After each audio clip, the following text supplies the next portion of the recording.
Hola chicos, buenos días, buenas tardes, buenas noches, lo que les toque.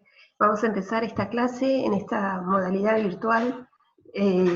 Nosotros hoy ustedes van a ver esta clase y va a estar abierto un foro por consultas que puedan tener sobre la misma. Empezaremos viendo los procesos del dogma de la biología molecular, sí, vamos a hacer un repaso, porque ustedes casi todos en su primer año de las carreras que hayan elegido, la mayoría ya vio estos procesos. Recuerden que estos procesos son la replicación del ADN, la transcripción, que es el pasaje desde una molécula de DNA a través de la transcripción, se pasa a una molécula intermedia, esa información genética, ¿sí? A una molécula de RNA mensajero, que después, por otro proceso que es la traducción, va a pasar esa molécula, esa información, va a pasar a una proteína. Entonces, todo esto comienza mucho antes de 1953, pero en el año 1953 Watson y Crick descubren, ¿sí?, que ese ADN tiene una estructura en doble hélice y la describen a esa estructura. Es una doble hélice que está formada por dos cadenas. Recuerden que esas cadenas están formadas por nucleótidos. Un nucleótido va a estar formado por una base nitrogenada, un azúcar desoxirribosa' en el caso de ADN, y un fosfato, que esas cadenas son antiparalelas. Una tiene dirección 5' a 3', ¿qué quiere decir? Que va desde un fosfato a un oxidrilo en 3', y la cadena complementaria va a ser antiparalela, y si acá tenía un fosfato, acá va a tener un oxidrilo en 3' a un fosfato 5'. Eso explica el antiparalelismo de estas cadenas. Y estas cadenas, recuerden que van a estar unidas por enlaces de puentes de hidrógeno, que son enlaces débiles, que vamos a ver que se pueden, no son enlaces covalentes, que son mucho más fuertes. Estos enlaces débiles pueden, a través de procesos como calentamiento, por ejemplo, pueden separarse, ¿sí?, esas dos cadenas. Y las dos cadenas siempre vamos a decir que son complementarias, ¿sí? Si acá, recuerden siempre, si hay una timina, una base nitrogenada de timina, siempre se va a parear con una base purina-adenina, ¿sí?, a través de dos puentes de hidrógeno. De la misma manera, las citosinas siempre se van a parear con guaninas a través de 3 puentes de hidrógeno. Lo que observamos es que vamos a tener que dar mayor calor a cadenas que están unidas por enlaces entre citosinas y guaninas que entre adeninas y timinas, ¿sí? Esto, bueno, así es como se describió esta estructura. Y ese descubrimiento fue muy importante porque sabiendo cómo se estructuraba esa molécula, se pudo deducir cómo era su replicación, ¿sí? Para replicarse esa molécula de ADN, esas dos cadenas se tenían que separar, ¿sí? Y cada hebra parental iba a actuar como molde para que se construya, se sintetice una molécula, una cadena hija. Y la cadena hija siempre va a ser complementaria a la parental. De la misma manera, en la otra rama, ¿sí?, vamos a tener una cadena parental que va a actuar como molde para una cadena hija. Ese modelo se explica como una replicación semiconservativa, ¿sí? A partir de una molécula vamos a tener dos moléculas nuevas que van a estar formadas por una cadena parental y una cadena nueva o hija, como la podemos llamar. La enzima que está encargada de ese proceso de replicación se va a llamar ADN polimerasa. ¿Y cuáles son los requerimientos de esas enzimas? Esas enzimas van a sintetizar siempre en dirección 5', 3'. ¿Qué quiere decir?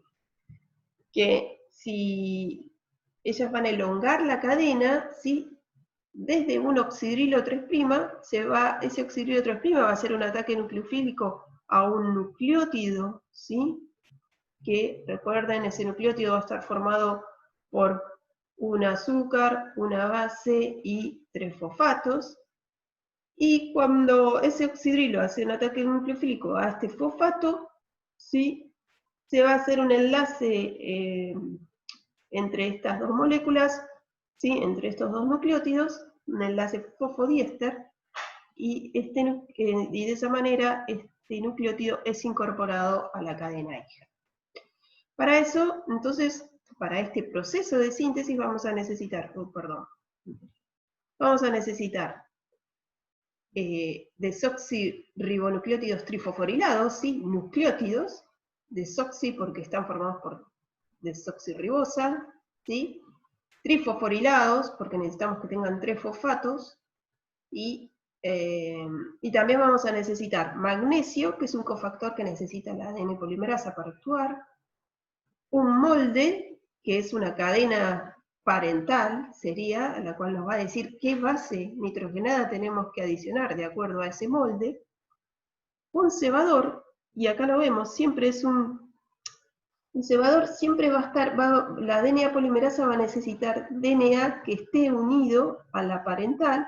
¿Para qué? Para proveer este oxidrilo 3' para que pueda ser adicionado el próximo nucleótido.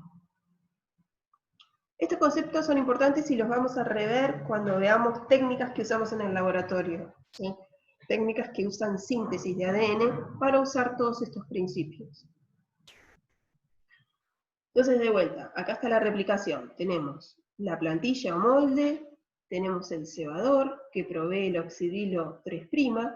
Ese oxidrilo hace el ataque nucleofílico al nucleótido, que en este caso es adenina, porque en el molde hay una timina, y recuerden que las adeninas se unen, siempre se aparean con timinas. Cuando se produzca ese ataque nucleofílico catalizado por la ADN polimerasa, se va a liberar pirofosfato. Ese pirofosfato se hidroliza y provee la energía para que esta reacción sea termodinámicamente favorable, para que se realice y no necesitemos de energía extra, por ejemplo ATP, ¿sí? Ya con la hidrólisis de pirofosfato se obtiene la energía necesaria para que se produzca la reacción. Ahora pasemos a cómo está organizada la cromatina, ¿sí? Primero, ¿qué es cromatina? La cromatina va a ser el ADN, que está en una célula eucariota, la vamos a tener contenido en el núcleo, que está limitado por una membrana nuclear, y esa cromatina va a estar formada por ADN y por proteínas, que van a ser histonas, ¿sí? En estas células, en las células eucariotas son las histonas.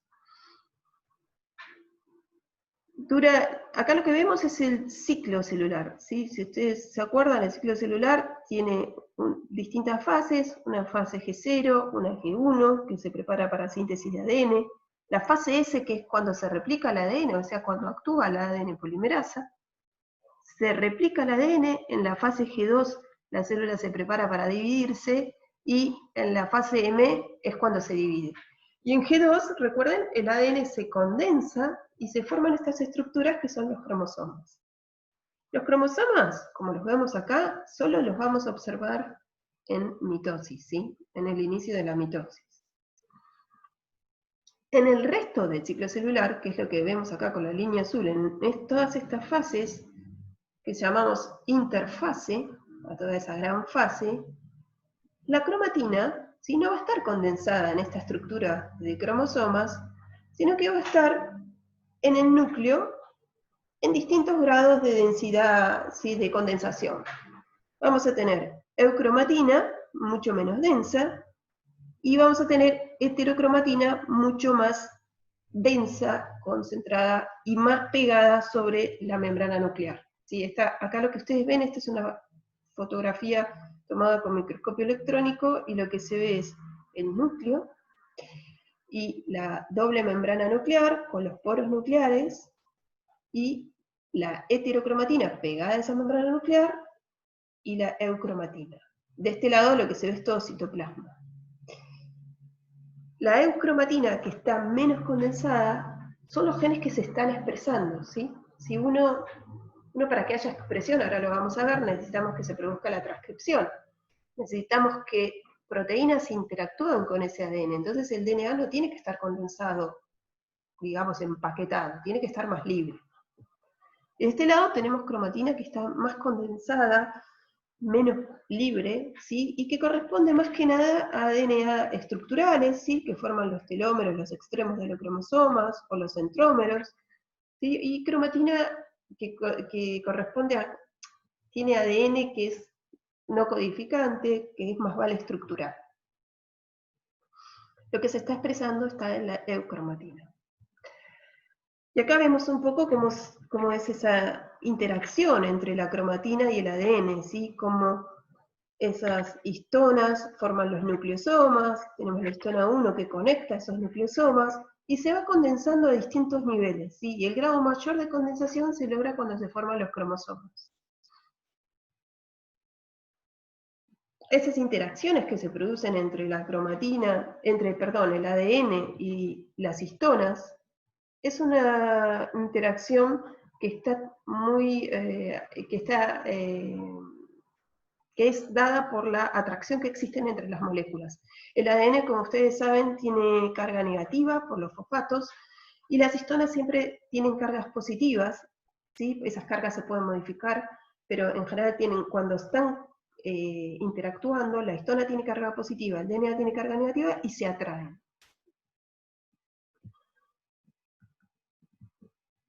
Acá lo que vemos es un cromosoma con su brazo corto o brazo P, su brazo largo o brazo Q y el centrómero. Y estas bandas que se ven son las bandas que se obtienen luego de una tinción especial de esos cromosomas que nos permite estudiar cómo están esos cromosomas. Por ejemplo, lo que tienen acá es una foto donde lo que vemos son los cromosomas teñidos, y esto es lo que hacen los citogenéticos, los que analizan los cromosomas. ¿Sí? Uno puede extraer células de la sangre, linfocitos, los induce a que se empiecen a dividir, ¿sí? Por mitosis. ¿Por qué? Porque cuando se dividen tenemos esta estructura de cromosoma, y después lo que hacemos es cuando se están dividiendo, estudiamos cuál es la estructura de esos cromosomas a través de tinciones, y acá lo que vemos es una de esas tinciones. Entonces, la gente que es experta en citogenética te puede decir qué cromosoma es cada uno de estos cromosomas que vemos acá, qué número de cromosoma es, de acuerdo a las bandas, al patrón de bandas, puede ver cómo está su estructura, puede ver el número de cromosomas, ¿sí? Nosotros sabemos que tenemos un par de cada cromosoma, pero a veces puede haber que en una célula haya, en vez de un par, que haya 3 o que haya 1, y eso se estudia a través de citogenética. Acá lo que vemos es el ejemplo de la localización de un gen, ¿sí? ¿Cómo se localiza un gen? Un gen, por ejemplo, tenemos, el ejemplo es el gen de la fibrosis quística, perdón, que se localiza en el cromosoma 7, como dice ahí, en el brazo Q, ¿sí? En el brazo largo Q, y en la banda 31.1, y acá lo vemos, ¿sí? La banda se dan por las tinciones, ¿sí? Por la tinción, por el patrón de bandas que otorga la tinción. Así es como localizamos cromosomas. Y esos estudios citogenéticos que les expliqué recién son muy importantes porque nos pueden diagnosticar anormalidades cromosómicas, ¿sí? Uno puede ver si hay anormalidades numéricas, y eso se llaman aneuploidías, ¿sí? Pueden ser de más o de menos, como les dije, pueden ser monosomías de menos, ¿sí? Un ejemplo es el síndrome de Turner, ¿sí? Donde tenemos el patrón 45X, ¿sí? Y no 46XX. La trisomía, ¿sí? Trisomías, que es cuando en un par hay un cromosoma de más, y podemos tener la trisomía más común es la del 21, que ustedes la conocen, el síndrome de Down. También hay trisomías del 13, del 18. Y a veces, a ver, ¿cómo se dan estas aneuploidías? Estas aneuploidías se dan porque hay una mala separación de los cromosomas en la mitosis. Ustedes recuerdan cómo es la mitosis, cómo es la división de los cromosomas, se acuerdan que se formaba un uso mitótico. Si esa división, esa separación de las cromátides no se da en la forma adecuada, a veces una célula tiene una cromática de más o una cromática de menos, ¿sí? Y entonces ahí es donde ocurren estos procesos. Depende en qué momento ocurre esa falla de la mitosis, uno puede tener individuos que son mosaicos, ¿sí? Que tienen más de una línea celular con diferente cariotipo. Si uno analiza el cariotipo en esa persona, va a ver que hay células que tienen la neuploidía y otras que no. Ese es un individuo mosaico, ¿sí? Las anormalidades también se pueden dar a nivel estructural, ¿sí? Y puede haber que pedacitos de cromosomas estén en sitios, ¿sí?, que se trasloquen, que pasen a otros cromosomas, ¿sí? El intercambio de material entre cromosomas no homólogos, por ejemplo, un ejemplo es el cromosoma de Filadelfia, que es cuando ocurre una traslocación de un pedacito del 9 al 22, y esa traslocación, ese cromosoma de Filadelfia, que se forma especial, es característico de una leucemia, la leucemia mielógena crónica, y entonces sirve para el diagnóstico de este tipo de leucemia, estudiar el cariotipo en ese paciente. Y después, lo que sí quiero que tengan en claro es que los defectos genéticos, ¿sí? Las variaciones en alguna base en el ADN, no se pueden observar con estos cariotipos, ¿sí? Yo, para saber si hay una mutación en un gen, en una secuencia de bases, hay un cambio de otra base, que ahora después las vamos a ver, eso solamente lo puedo ver si analizo la secuencia de ese genoma, de ese gen. No lo puedo ver a través de un cariotipo. A través de un cariotipo veo cómo es la morfología de los cromosomas, el número de cromosomas, pero no las bases, ¿sí?, la secuencia de ese ADN. Entonces, sigamos con el dogma. Ya vimos cómo es la replicación, ahora pasemos a la transcripción. Y para eso tenemos que introducir otra molécula, que es el ARN. El ARN es en la célula vamos a tener distintos tipos de RNA, vamos a tener RNA mensajeros, ribosómicos o de transferencia. Los mensajeros son el resultado del proceso de transcripción, como vimos, y el RNA en sí es una molécula que tiene diferencias con el ADN, que la primera es que es monocatenario, está formado por una sola cadena, no por dos cadenas como el ADN. Después, que el azúcar que tiene es una ribosa, ¿sí?, que tiene un oxidrilo en 2', y eso es algo que nos dijo, ¿qué es esto de 3', 5', 2'? Ese es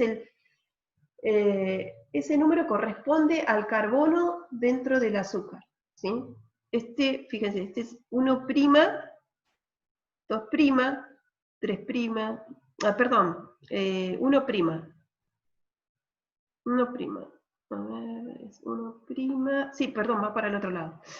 1', 2', 3', 4', y acá tenemos el 5', ¿sí? La ribosa tiene un oxidrilo en 2', a diferencia de la desoxirribosa, que no lo tiene, ¿sí? Por eso se llama desoxirribosa.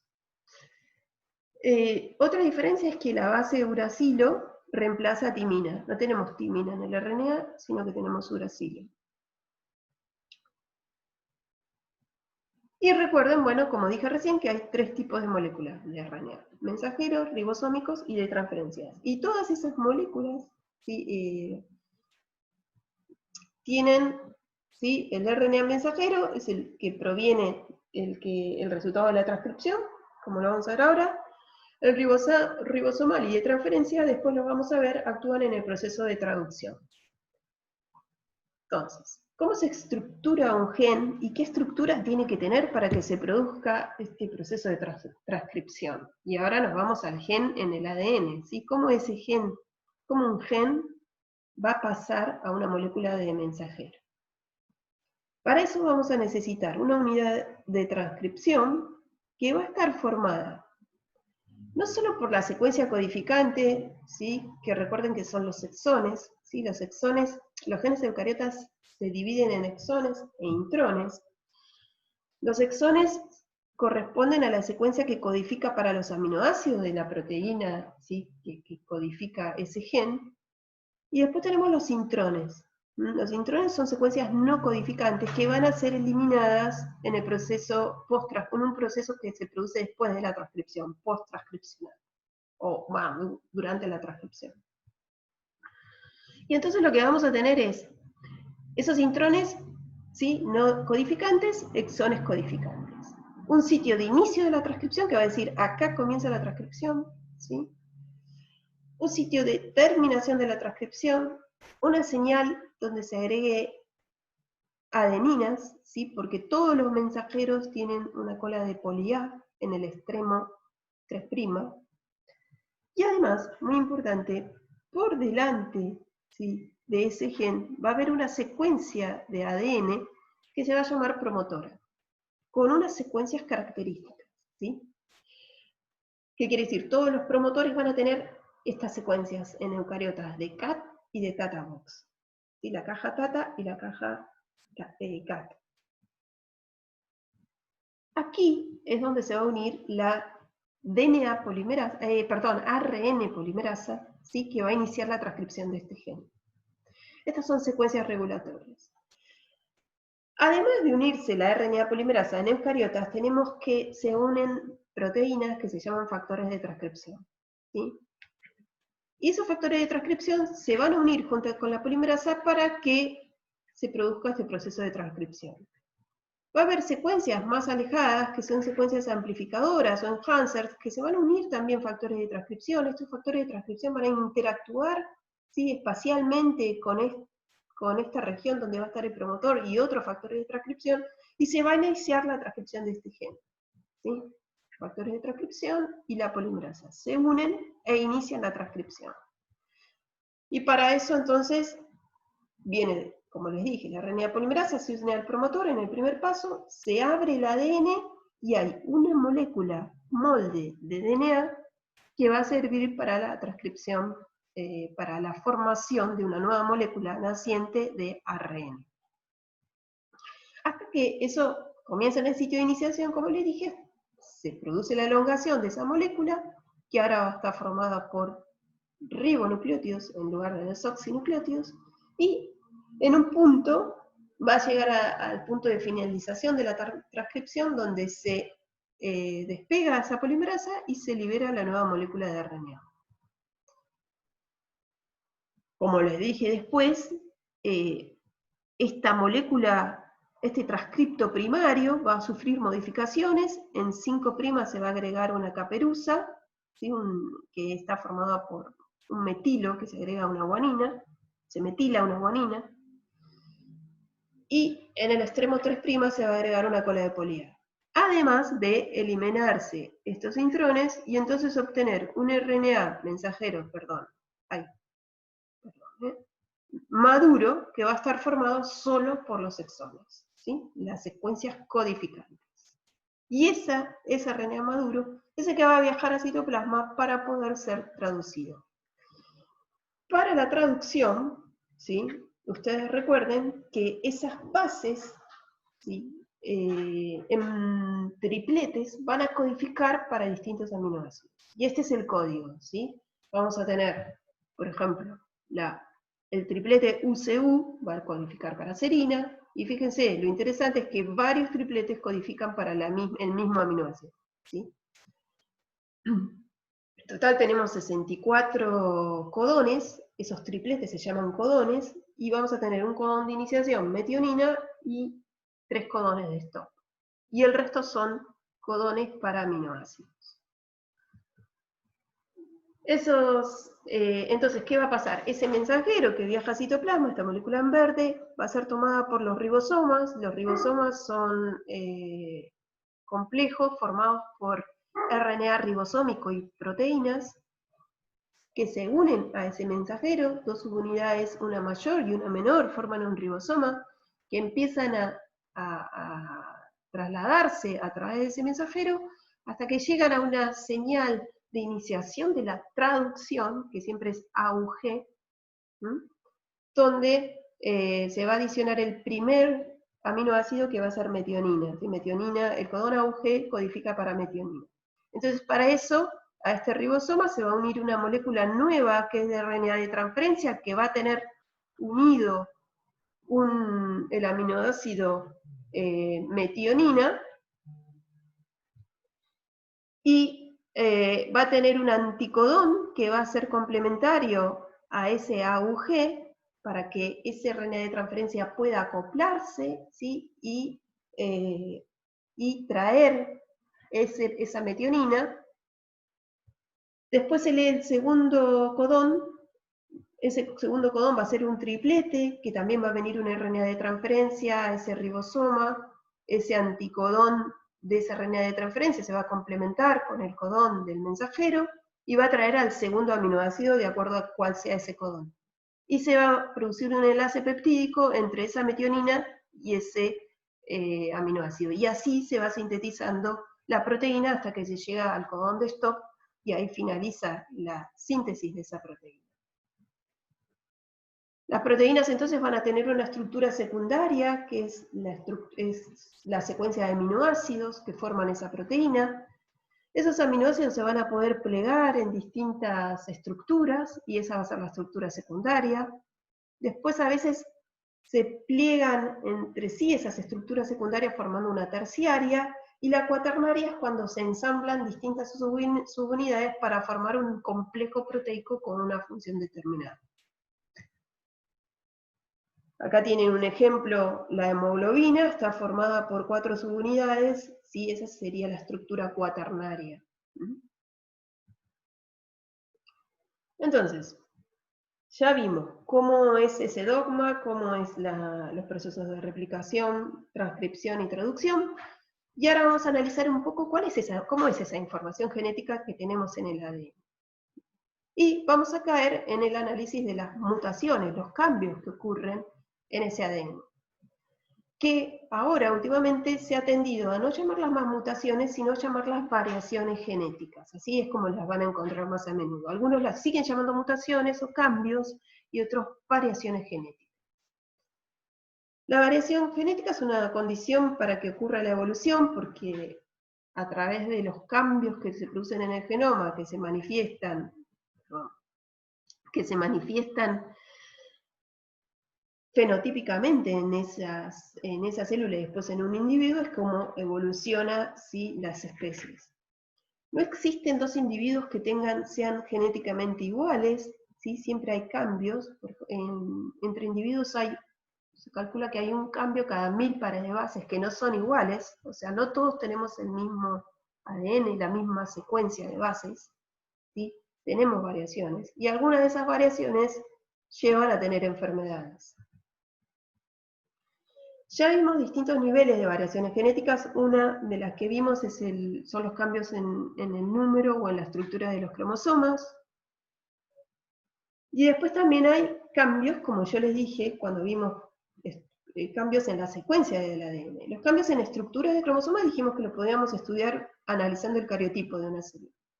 En los de secuencia del ADN tenemos que saber cuál es la secuencia, ¿sí? Cuál es la secuencia de bases de esa molécula, para ver si hay o no una variación.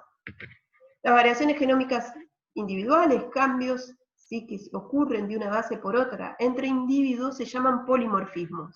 Y a veces esos polimorfismos pueden llevar a cambios en el fenotipo y otras veces no.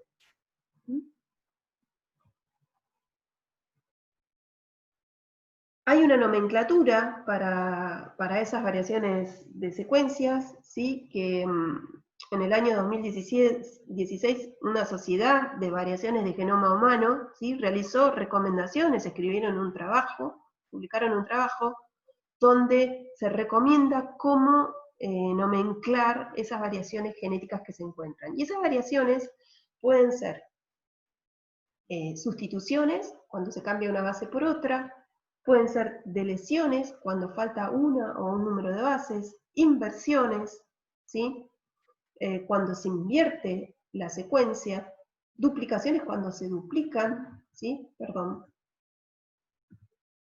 ¿Sí? Y acá lo que ven es cómo se denominan esas variaciones, cómo se recomienda la denominación. Por ejemplo, una sustitución se denomina G porque ocurre en el genoma, a nivel genómico. Esta es la posición 1318, donde hay una guanina que cambia, ¿sí?, a una timina.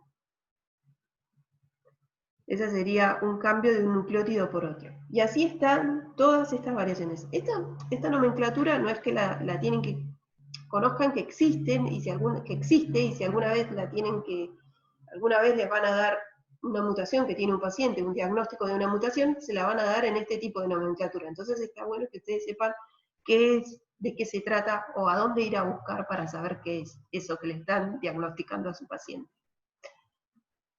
Acá hay ejemplos, ¿sí? De lesiones, ¿sí? Tenemos esta secuencia original, y fíjense, acá le falta una CG, hubo una delesión. Una inversión, se cambió, se invirtió, ¿sí? Una secuencia. Y después tenemos las sustituciones. Las sustituciones es cuando cambia puede cambiar una purina por una pirimidina, ¿sí? O purinas por purinas o pirimidinas por pirimidinas. ¿Cuándo se producen estas variaciones? Estas variaciones, bueno, se pueden producir cuando se produce la síntesis de ADN en esa célula. Cuando esa célula se va a dividir, previo se tiene que replicar, ¿sí? Y entonces la polimerasa tiene que hacer la síntesis de esa nueva molécula, de esa nueva cadena. Y cuando la polimerasa se puede equivocar, ¿sí? Y al equivocarse ocurren estas variaciones. Las sustituciones son las más comunes, es que se equivoque y adicione una purina por otra purina, ¿sí? No una purina por una pirimidina, porque ahí ya hay una distorsión de la doble hélice, ¿sí? Más notoria, y es muy inestable ese tipo de sustitución. Las sustituciones más estables son cuando son de purinas por purinas o pirimidinas por pirimidinas, porque mantienen el espacio que hay entre las dos cadenas, ¿sí? Siempre entre las dos cadenas, el espacio entre las dos cadenas, los puentes de hidrógeno siempre unen una purina con una pirimidina. Si yo pongo dos pirimidinas, recuerden, las pirimidinas son de solo un anillo nitrogenado, y hay como un espacio vacío. Es mucho más inestable esa sustitución. Ahora bien, esos cambios se pueden dar en secuencias codificantes, ¿sí? Y cuando se dan esos cambios en secuencias codificantes, cambia la estructura de la proteína que codifica esa secuencia. Ahora, lo que tienen que tener en cuenta es que en el ADN genómico solo un 2% corresponde a DNA que codifica para proteínas. El resto tiene otra función. ¿Sí? Puede ser función regulatoria, función estructural, función que no se conoce todavía qué, ¿sí? Pero solo el 2% codifica para proteínas en el ADN de una célula eucariota. Y estas variaciones pueden dar lugar a distintas mutaciones o distintas variaciones genéticas, estos cambios. Si nosotros, por ejemplo, tenemos a nivel de DNA, ¿sí? Un codón que codifica para un aminoácido lisina, fíjense que puede haber una sustitución, en vez de esta citosina, la ADN polimerasa agrega una timina, y el codón sigue siendo, ¿sí? Para lisina, porque yo les dije que un aminoácido tiene varios codones. Entonces, este sería un cambio silencioso, ¿sí? No hay un cambio fenotípico, porque la proteína sigue siendo igual. A nivel de proteína no hay ningún cambio. Tenemos el mismo aminoácido. Tenemos mutaciones que son nonsense, ¿sí? Sin sentido. Esas mutaciones, introducen, es cuando hay un cambio, por ejemplo acá hay una timina que pasó a adenina y se transforma en un codón de stop. Entonces ahora vamos a tener, cuando ese mensajero sea traducido, acá va a encontrar, en lugar de lisina, se va a frenar la síntesis de esa proteína. Y después tenemos missense, ¿sí? Que es cuando cambia el aminoácido, cambia el codón y cambia el aminoácido, pero puede ser que el aminoácido cambie por un aminoácido de la misma familia, o por un aminoácido no de la misma familia que traiga un cambio fenotípico. Acá hay otros ejemplos que les pueden ver ustedes, de missense y nonsense. Y entonces, nosotros, resumiendo, las variaciones genéticas o mutaciones que algunos le llaman, pueden ser inserciones o deleciones de un número de nucleótidos divisible por 3, puede causar inserciones o deleciones de aminoácidos en las proteínas cuando son 3, se puede mantener el marco de lectura, pero fíjense qué ocurre. El marco de lectura es desde el codón de iniciación hasta el codón de stop. Es cómo se van leyendo esos tripletes. Si yo deleciono, saco una de esas bases, se corre ese marco de lectura y me da una proteína totalmente distinta, ¿sí? Lo mismo si inserto una base nueva, la polimerasa se equivoca, inserta una base en un lugar que no tendría que ir, entonces se corre ese marco de lectura y se cambia totalmente, perdón, esa proteína. Eso ocurre con las inserciones y deleciones. Con las sustituciones, ustedes vieron que tiene distintas consecuencias la sustitución. Y pueden o no ser cambios fenotípicos. O sea, es más grave, pareciera que puede tener una consecuencia más grave. Hay más probabilidades cuando se trata de una inserción o deleción que cuando se trata de una sustitución. Y también esas mutaciones pueden ocurrir en regiones no codificantes, ¿sí? Porque como les dije, solo el 2% es codificante, el resto es no codificante. Y hay cambios, ¿sí? en las regiones no codificantes, como por ejemplo regiones promotoras, que pueden traer cambios fenotípicos y pueden dar enfermedades. Son más raras, pero pueden ocurrir. Entonces, es importante conocer la secuencia de ADN. Y entonces, uno de los proyectos que hace ya 20 años ¿sí? se concluyó, se comenzó mucho antes, 30 años atrás, fue el proyecto Genoma Humano. El proyecto Genoma Humano consistió en secuenciar todo completamente un genoma. Se tardaron 10 años. Y eso costó, ese proyecto costó 2,7 billones de dólares. ¿Sí? Eso con determinadas técnicas de secuencia que existían en esa época.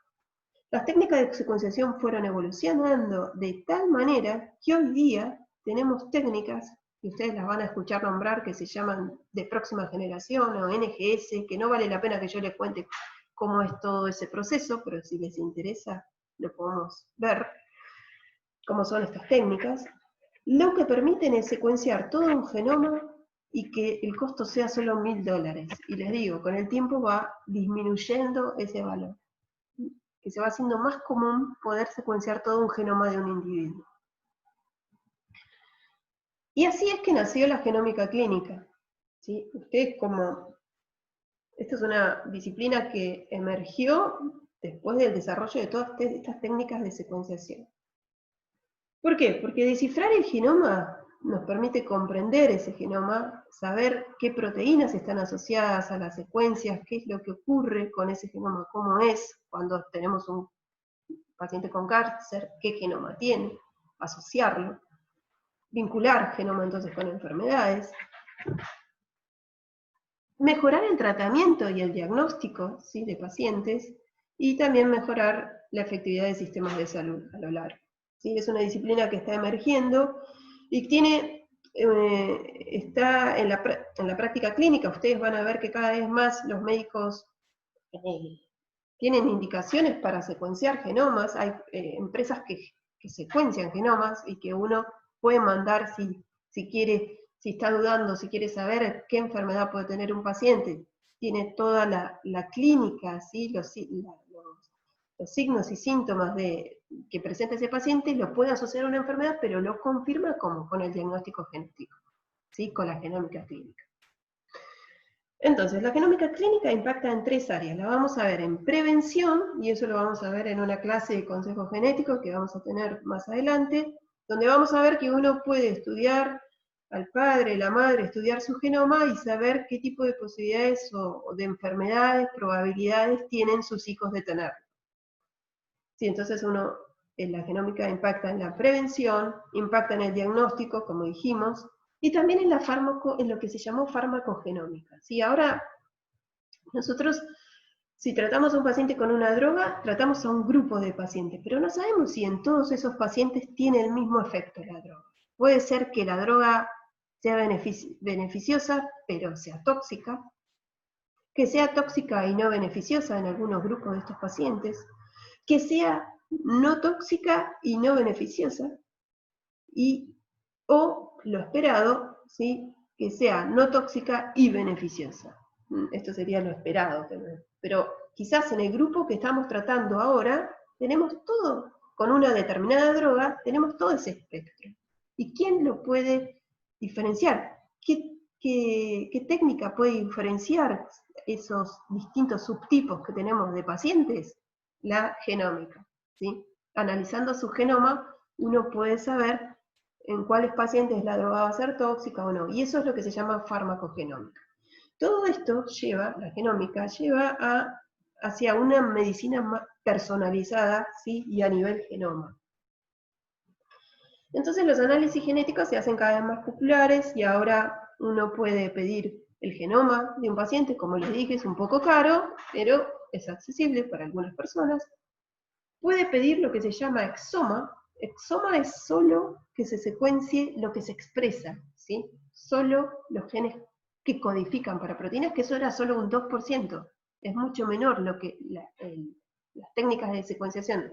Si uno tiene que hacer un genoma, es mucho más complicado que hacer un exoma. Y hay veces que con un panel de genes o con un gen individual, uno tiene el diagnóstico. Y eso es cuando tiene una sintomatología y ustedes como médicos están inclinados hacia una enfermedad que ya se conoce cuál es la variación genética, con pedir solo ese gen, la secuenciación de ese gen, pueden hacer el diagnóstico. Entonces, como ven, tienen distintas posibilidades de análisis genético. Por supuesto, como les dije, secuenciar todo el genoma son 3.000 millones de letras, es mucha información, hay 2,3 millones de variantes en esa información que van a obtener, y es mucho más caro, ¿sí? Después tienen el exoma, secuenciar el exoma, que son 20.000 genes, ¿sí? Se acorta, es mucho menor la cantidad de ADN que se va a codificar, pero igual. Es fácil, es accesible, a un costo reducido, y ahí lo que vamos a estudiar ya reducimos a 40 a 100.000 variantes. ¿Mm? Y después tenemos paneles de genes, que tienen un costo reducido y se analizan las variantes por el gen que hay. Entonces lo que uno logra cuando uno manda a secuenciar, ¿sí? Los secuenciadores tiran toda esa información se coteja con un genoma de referencia, ¿sí? Que ahora después vamos a ver cómo se obtuvo, y se ve dónde hay variaciones y a qué enfermedades se puede asociar esas variaciones y si responden a la clínica que ustedes tienen de su paciente. Por supuesto, en este gráfico lo que ustedes ven es la frecuencia de variantes, ¿sí? Las variantes y el efecto que causan. Por ejemplo, hay variantes que son muy comunes, ¿sí? que digamos que se corresponden con enfermedades más comunes, donde uno puede hacer un panel de genes o un exoma. Y las más raras nos van a requerir, tienen menor frecuencia, entonces se conoce menos qué variantes son asociadas a esas enfermedades, son más complejas para el diagnóstico y pueden recurrir de necesitar que se secuencie todo el genoma completo. ¿Mm? Ahora, ¿cómo se definió el genoma de referencia? Bueno, ese primer proyecto Genoma Humano generó un primer genoma de referencia, al cual uno iba a cotejar el genoma de su paciente con ese genoma, ¿sí? Pero no alcanza a contener un genoma, porque yo que dije que los individuos varían entre sí, ¿sí? Entre cada 1000 pares de bases entre individuos son diferentes. Entonces van a haber variaciones que no están asociadas con enfermedades, que son polimorfismo, que no dan causa fenotípica y que son cambios. Entonces, ¿cómo sabemos cuándo una variación está o no asociada a una enfermedad? ¿Cómo sabemos cuál es de referencia, corresponde a un genoma de referencia y cuál no? Bueno, para eso lo que se hizo fue, en el año 2008, un proyecto que se inició que se llamaba 1000 genomas, así que después se amplió a 2500 genomas, donde lo que se hizo se tomó distintos individuos de distintas poblaciones, 1000 genomas se secuenciaron y se estableció cuáles eran los genomas, se estableció un genoma de referencia en cuanto al analizar todos esos genomas juntos, ¿sí? Se vio, por ejemplo, en esta posición siempre había una A. Bueno, la A va a estar en el genoma de referencia, ¿sí? ¿Se entiende? Y ahora hay un proyecto que es mucho más ambicioso, que es el de 100.000 genomas, que surgió en el año 2012, donde se hace lo mismo, pero con un número mayor de genomas para acercarse cada vez más al genoma de referencia. ¿Mm? También lo que se hace es analizar genomas de cáncer de distintos tipos de cánceres y establecer cuál es el genoma el genoma característico de cuáles son las variaciones genéticas, establecer cuáles son las variaciones genéticas que se presentan en esos tipos de tumores, ¿sí? Que van a ayudar después al diagnóstico del paciente. Bueno, acá vamos a dejar esta primer parte de la clase, vamos a frenar esta grabación, y después pueden ver la segunda parte que corresponde más a metodologías, a técnicas que usamos en el laboratorio. Yo no vamos a ver la secuenciación como método porque es más complicado y requeriría de muchas más clases, pero ustedes como médicos, bueno, tienen que saber que la secuenciación ha avanzado muchísimo y que cada vez es más barato secuenciar, ¿sí? Y que eso les provee a ustedes como médicos el día de mañana, cuando se reciban, una herramienta para el diagnóstico de sus pacientes.